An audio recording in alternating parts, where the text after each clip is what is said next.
नमस्कार दोस्तों। Chapter first को हम आगे बढ़ाते हैं क्लास 7 के लिए। जैसा कि मैंने पिछले वीडियो में चर्चा की थी, हमने इस चैप्टर को शुरू किया था, कुछ टर्म देखे थे हमने, जैसे कि उपमहाद्वीप है, दशक है, सेंचुरी यानी कि सदी है। उसके बाद में हमने दो प्रकार के मैप देखे थे जो शुरू में इंडियन सबकॉन्टिनेंट के लिए बनाए गए थे। सबसे पहला अगर मैं याद करा दूं आपको, 1154 सीई के अंदर यानी कि 1154 ईस्वी के अंदर जो बनाया गया था अरब भूगोलवेत्ता अल इदरीसी ने। उसके बाद में 1720 यानी कि 1720 ईस्वी के अंदर फ्रांस के इतिहास मानचित्रकार ग्लिवोम द लिस्ले के द्वारा बनाया गया था। दूसरा जो मैप था उसका आकार वर्तमान के भारतीय मानचित्र से कुछ मिलता जुलता था। ये हमने चर्चाएं की थी। अब हम दूसरा टॉपिक लेते हैं इसी चैप्टर का। मैंने कल आपको कहा था कि इस चैप्टर के मैं 7 से 8 वीडियो बनाऊंगा। छोटे छोटे वीडियो होंगे, आपको मेरे साथ हर वीडियो में बना रहना होगा। इसका कारण है दोस्तों, अगर मैं एक ही वीडियो अगर बना दूंगा मैं 35 से 40 मिनट का, तो न तो उसमें सारी सामग्री आ पाएगी और न वो इतना रोचक बनेगा। इसलिए मैं चाहता हूं कि आपको छोटे छोटे टुकड़ों में ये पूरा चैप्टर समझाऊं। आइए अब दूसरा जो टॉपिक है, नई और पुरानी शब्दावली, न्यू एंड ओल्ड टर्मिनोलॉजी, हम इसके ऊपर चर्चा करते हैं जो कि आपके सिलेबस में दी है। देखिए दोस्तों, जैसे जैसे समय बदलता है वैसे वैसे शब्दों के अर्थ भी बदलते हैं। बिल्कुल सही समझ रहे हैं आप। यही आपका आज का टॉपिक है, समय के साथ शब्दों के अर्थ कैसे बदलते हैं। तो यहाँ पर हम इस टॉपिक को शुरू करते हैं बहुत ही सरल और सहज भाषा में कि समय के साथ, देखिए मैं इसकी छोटी सी भूमिका बता रहा हूं। समय के साथ शब्दों के अर्थ कैसे बदलते हैं, हम यहां पर लिखेंगे अर्थ बदलते हैं। यानी कि एक समय में जिस शब्द का इस्तेमाल पहले किसी और के लिए किया जाता था, वो वर्तमान समय में जरूरी नहीं कि उसी संदर्भ में किया जाए, उसी टर्म के रूप में किया जाए, उसी वर्ड को उसी अर्थ में देखा जाए। जैसे कि यहाँ पर छोटा सा हम जैसे मान लीजिए, ये जैसे कि मध्यकाल है यानी कि मिडिवल एज है ये, और ये है आधुनिक काल। तो आपका टॉपिक ये कहना चाह रहा है यहाँ पर कि मध्यकाल के अंदर मान लीजिए कोई फारसी शब्द था, कोई फारसी यानी कि पर्शियन, तो वो व्याकरण यानी कि ग्रामर की दृष्टि से, शब्द भंडार की दृष्टि से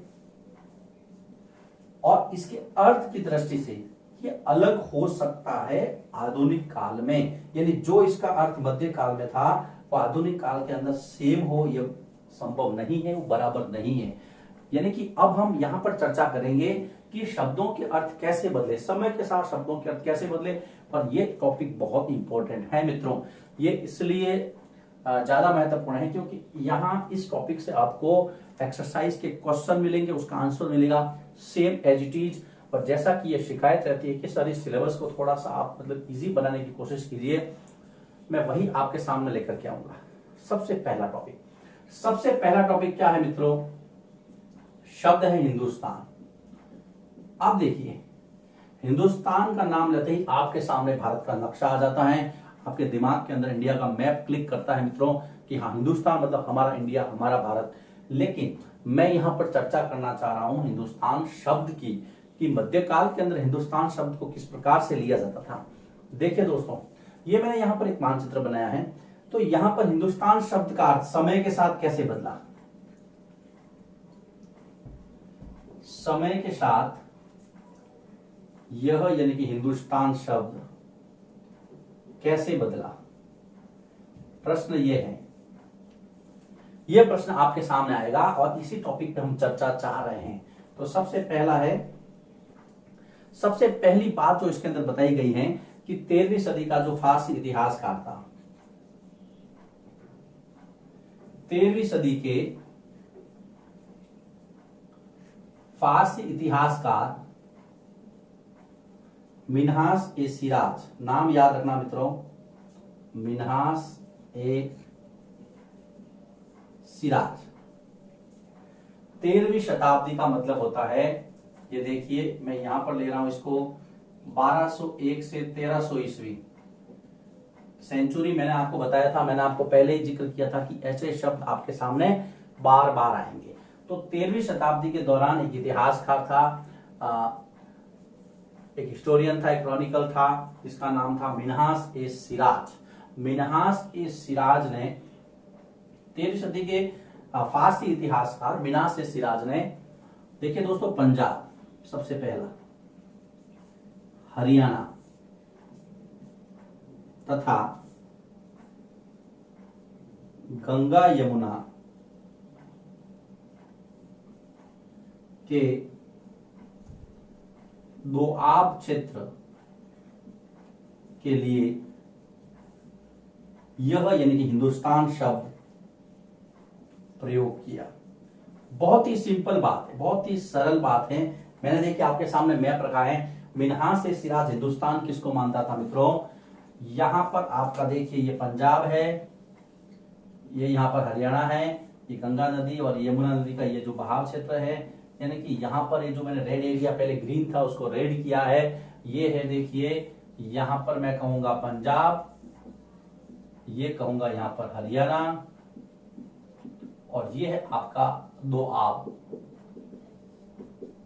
देखिए दोस्तों, अब एक शब्द आया है आपके सामने नया, यहां पर मैं लिखता हूं दोआब। देखिए दोस्तों, आब का मतलब होता है पानी।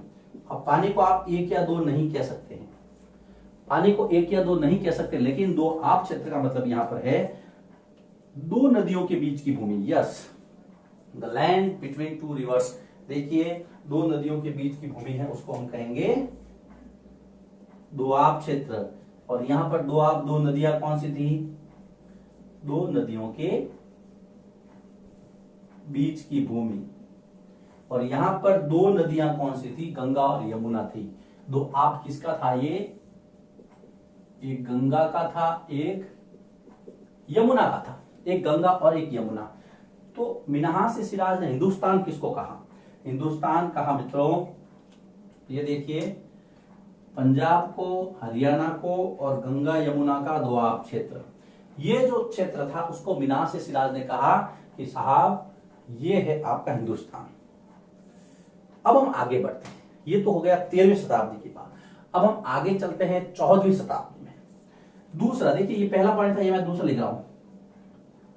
14वीं सदी के एक व्यक्ति थे अमीर खुसरो। एक तो ये व्यक्ति थे 14वीं सदी के अमीर खुसरो, तथा 16वीं सदी के एक व्यक्ति थे बाबर। अब मैं दोनों के बारे में जिक्र करूंगा, ध्यान रखना। आपको अभी दो नाम याद रखने, अमीर खुसरो 14वीं शताब्दी। अब 14वीं शताब्दी का मतलब आपके दिमाग के अंदर ये आना चाहिए कि यहां यस 1301 से 1400, 16वीं सदी में 1501 से 1600, ये बात आपके दिमाग में क्लिक करनी चाहिए। 14th सेंचुरी के जिस व्यक्तित्व का नाम लिया है मैंने, अमीर खुसरो है, और दूसरा 16वीं सदी के बाबर ने भारत के भूगोल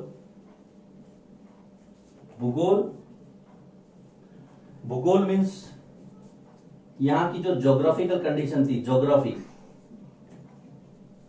भारत के भूगोल, पशु पक्षियों, भारत के पशु पक्षियों यानी कि फ्लोरा, भारत का भूगोल, भारत के पशु पक्षियों और यहां की जो संस्कृति थी तथा संस्कृति यानी कि कल्चर के लिए हिंदुस्तान शब्द का इस्तेमाल किया। देखिए मैं कहीं भी जल्दबाजी नहीं कर रहा हूं, जैसा कि आपकी रिक्वेस्ट थी, जैसा कि आपने मुझे कहा था और मैंने आपके आदेश को सहर्ष स्वीकार किया है। मैं यहां पर स्टेप बाय स्टेप चल रहा हूं। हिंदुस्तान शब्द का अर्थ कैसे बदला, पहले मैंने जिक्र किया मिन्हास ए सिराज का, दूसरा मैंने जिक्र किया दो व्यक्तियों का, अमीर खुसरो और बाबर का। इन दोनों ने कहा कि यहाँ की जो ज्योग्राफिकल कंडीशन है, यहाँ के पशु पक्षी है, यहाँ का जो कल्चर है, इसको लेकर के उन्होंने एक शब्द लिखा और शब्द था हिंदुस्तान। तो यहाँ पर आपको तीन शब्दों को पकड़ना है, यहाँ का भूगोल, यहाँ के पशु पक्षी और यहाँ की कल्चर। इसके लिए इसने अब यहां पर भारत से मतलब यहां पर भारतीय उपमहाद्वीप से लाना है। इस उपमहाद्वीप के भूगोल, पशु पक्षी और संस्कृति शब्द के लिए एक शब्द का इस्तेमाल किया इन्होंने और कहा कि भाई ये हिंदुस्तान है। तीसरा, समय के साथ परिवर्तन होता गया। अब हम आधुनिक काल में वर्तमान में बात करते हैं। तो मैं वर्तमान में अगर बात करूं तो वर्तमान में हिंदुस्तान आप जानते ही हैं करगिल से कन्याकुमारी। जी हाँ दोस्तों, थोड़ी सी मैंने यहाँ टर्म चेंज की है, कश्मीर से कन्याकुमारी की जगह करगिल से कन्याकुमारी कहा है। यहाँ पर एक जब यूनियन टेरिटोरी दो बन गए तो लद्दाख आपका एक सेपरेट हो गया है। तो अब हम कह सकते हैं करगिल से कन्याकुमारी और गुजरात से पश्चिम में गुजरात से अरुणाचल प्रदेश, अरुणाचल प्रदेश तक एक भौगोलिक यानी कि ज्योग्राफिकल और सांस्कृतिक यानी कि कल्चरल अभिव्यक्ति है। अभिव्यक्ति भी क्या है? अभिव्यक्ति है एक अखंड राष्ट्र है। यहां पर आपका ये टॉपिक हिंदुस्तान वाला पूरा होता है। एक प्रश्न का जवाब पूरा होता है, एक बड़े प्रश्न का जवाब पूरा होता है। एक हिंदुस्तान शब्द का अर्थ समय के साथ कैसे बदला वो यहां पर कंप्लीट होता है। अब इसके अंदर कुछ चीजें आई है जिसको मैं आपके सामने रखना चाहूंगा। देखिए, एक शब्द आया है अमीर खुसरो। तो ये जो दोस्तों अमीर खुसरो है,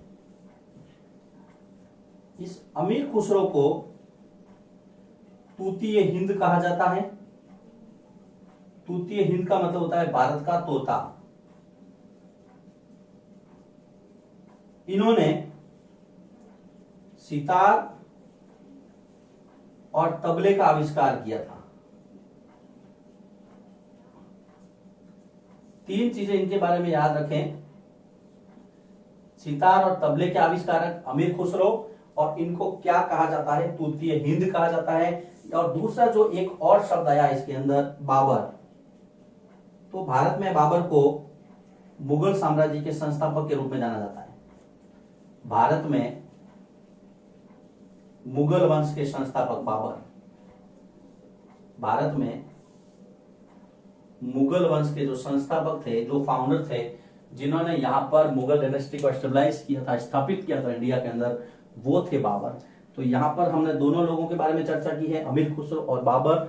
इसके अलावा मिन्हाज ए सिराज के काफी प्रसिद्ध पुस्तक है मित्रों, उसका नाम है, यहां पर मैं लिख रहा हूं, तबकात ए नासिरी। याद रखना, तबकात ए, जो उन्होंने नासिरुद्दीन महमूद को समर्पित की थी, अलग टॉपिक है। जब हम आगे अगले वाले चैप्टरों में चलेंगे तो इसके बारे में मैं चर्चा करूंगा। तो देखिए, वापस देखिए, मिन्हाज ए सिराज, मिन्हाज ए सिराज की पुस्तक का मैं जिक्र करूं तो ये है तबकात ए नासिरी। मिन्हाज ए सिराज की पुस्तक तबकात ए नासिरी। यहां पर मैंने अमीर खुसरो नाम का जिक्र किया था। अमीर खुसरो, जिसको आपने सितार और तबले का आविष्कारक और तूतीय हिंद कहा है, भारत का तोता। फिर मैंने यहां पर एक शब्द और लाया था, एक व्यक्ति, जी हाँ, अमीर खुसरो, और ये रहा बाबर। ये बाबर भारत के अंदर मुगल वंश के संस्थापक थे। ये आपका क्वेश्चन पूरा हो गया। यहां पर हिंदुस्तान शब्द का समय के साथ कैसे बदला, 13वीं सदी, फिर 14वीं और 16वीं सदी, और फिर आधुनिक यानी कि वर्तमान में हिंदुस्तान शब्द का हम क्या अर्थ लेते हैं। बहुत अच्छा प्रश्न, खूबसूरती के साथ आपने इसका आंसर दिया है। मैं पहले ही कहा था आपको, जब भी आप वीडियो देखें मेरे, एक नोटबुक साथ लेके बैठे। ये है दोआब क्षेत्र, दो नदियों के बीच की भूमि, और आपको पता है दो नदियों के बीच की भूमि हमेशा उपजाऊ क्षेत्र होता है, इस बात को आप ध्यान रखें। और यहाँ पर जो दो नदियां थी वो गंगा और यमुना है, और आब का मतलब होता है पानी। अब हम आगे बढ़ते हैं। अब हम एक दूसरा शब्द लेते हैं जो आपके सिलेबस के अकॉर्डिंग चल रहा हूं मैं। यहां पर देखिए मित्रों, जो दूसरा शब्द है वो है विदेशी, फॉरेनर। अब देखिए, आजकल हम फॉरेनर किसको कहेंगे? आजकल हम फॉरेनर उसको कहेंगे भी जो भारत का नागरिक नहीं है, जो विदेश से आए, उसके पास वीजा होगा, जो है ना, जो अंतरराष्ट्रीय शर्तों का पालन करता होगा वो भारत का नागरिक नहीं है, उसकी नागरिकता किसी और देश की है। लेकिन हमेशा से ऐसा नहीं था। हम मध्य युग से शुरू करते हैं कि मध्य युग में किसी अनजान या अन्य गांव से आने वाले अलग संस्कृति वाले व्यक्ति को आप क्या कहते थे? विदेशी कहते थे। तो प्रश्न क्या है, देखिए आपसे क्या डिमांड हो रही है, यानी आपको समझने के लिए क्या चीज है, उसकी जानकारी चाहिए आपको कि मध्यकाल के अंदर जो मिडिवल एज था उसमें विदेशी यानी कि फॉरेनर किसको कहा जाता था। तो देखिए सीधा सीधा आपको बताना है कि मध्यकाल में यानी कि मिडिवल एज में अन्य गांव यानी कि दूसरे किसी गांव से, दूसरे गांव से कोई आया हो, अन्य गांव से आने वाले व्यक्ति या दूसरी संस्कृति से संबंध, दूसरी संस्कृति यानी कि कल्चर, दूसरी संस्कृति से संबंध, दूसरी संस्कृति से संबंध रखने वाला व्यक्ति, उसको हम कहते थे विदेशी कहलाता था। विदेशी कहलाता था, जिसको आपने फारसी में अजनबी कहा, परदेशी इसके लिए एक शब्द है। विदेशी कह दो चाहे आप परदेशी कह दो, चाहे आप अजनबी कह दो, बहुत सारे शब्द हैं। देखिए दोस्तों, मध्यकाल में अन्य गांव से आने वाला, दूसरे गांव का भी हो सकता था, या फिर उसकी संस्कृति आपकी संस्कृति से मेल नहीं खाती है, ऐसा कोई व्यक्ति था, तो उसको आपने कहा है विदेशी। लेकिन क्या वास्तव में आज ऐसा है? नहीं है, आज ऐसा नहीं है। तो वर्तमान में क्या कहेंगे, एक लाइन या डेड लाइन में आपको लिखना है कि वर्तमान में किसी अन्य देश से आने वाला व्यक्ति विदेशी है। वर्तमान में किसी अन्य देश से आने वाला नागरिक यानी जो सिटीजन है वो विदेशी है।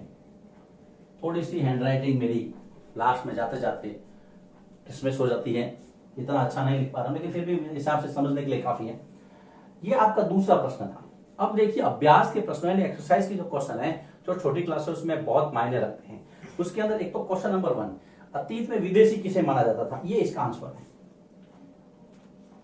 ये देखिए दोस्तों, ये वाला, ये आपका क्वेश्चन नंबर 1 है, अतीत में विदेशी किसे माना जाता था। इसके 2 पॉइंट बनेंगे, छोटा सा प्रश्न है, मध्यकाल का, ये पहला पॉइंट बनाना आपको, और ये आपका दूसरा। एक आपका क्वेश्चन नंबर 6 है जो ऐसे टाइप यानी कि निबंधात्मक प्रश्नों की श्रेणी में आता है कि पिछली शताब्दियों में हिंदुस्तान शब्द का कैसे बदला। यहां पर मैं मार्क करूंगा क्वेश्चन नंबर 6, इसका आप आंसर इस तरह से दे सकते हैं। और इस पूरे टॉपिक के अंदर जो जो व्यक्तित्व आए थे, जो जो लोग आए थे, चाहे वो मिनास से सिराज हो जिसकी किताब है, ये देखिए तबकाते नासिबी, अमीर खुसरो जिसको हमने तूतीय हिंद के नाम से जाना है, उसने सितार और तबले का आविष्कार किया था।